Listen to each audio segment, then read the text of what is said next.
30 দিন আওয়ামী লীগ নাই, একটা মুরগির খোপ তারা পায় নাই যেখানে দাঁড়ায় তারা বলবে যে আমরা আওয়ামী লীগ চালাবো। এবার চিন্তা করেন, এটা হার না, এটা পতন, এটা আল্লাহর তরফ থেকে আসছে।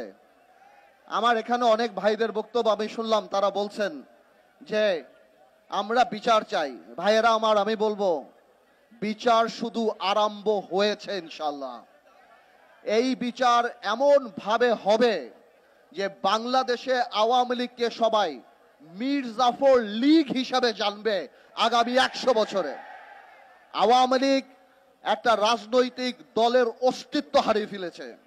এই আওয়ামী লীগের 71 সালে যে অবস্থান ছিল, আজকে আওয়ামী লীগ যেই ক্যারেক্টার, যেই চারিত্রিক বৈশিষ্ট্য চলে আসছে, আওয়ামী লীগ কোনো মানুষের দল হতে পারে না।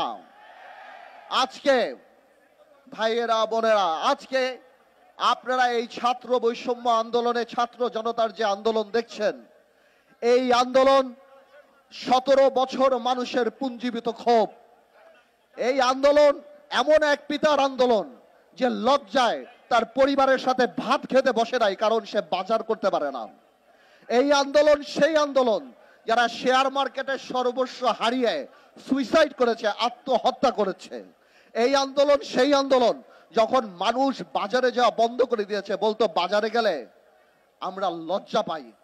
এই আন্দোলন গত 17 বছরে আমরা জেল খেটেছি, আমাদের বিএনপির সতীর্থরা জেল খেটেছে।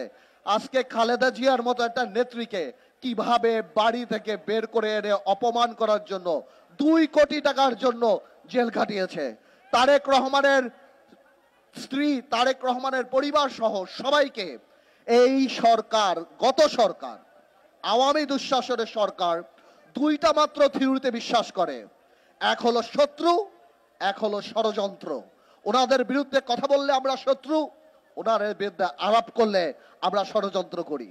এই 17 বছরে তারা এই কাজ করে করে মানুষের মনের মধ্যে থেকে জায়গা এমন ভাবে তাদের চলে গিয়েছে যে তারা তো পুলিশ দিয়ে খালেদা জিয়ার বাড়ি খালি করেছিল, আজকে বাংলাদেশের জনগণ সেই গণভবনকে তাদের কবরের ভবন বানিয়ে দিয়েছে।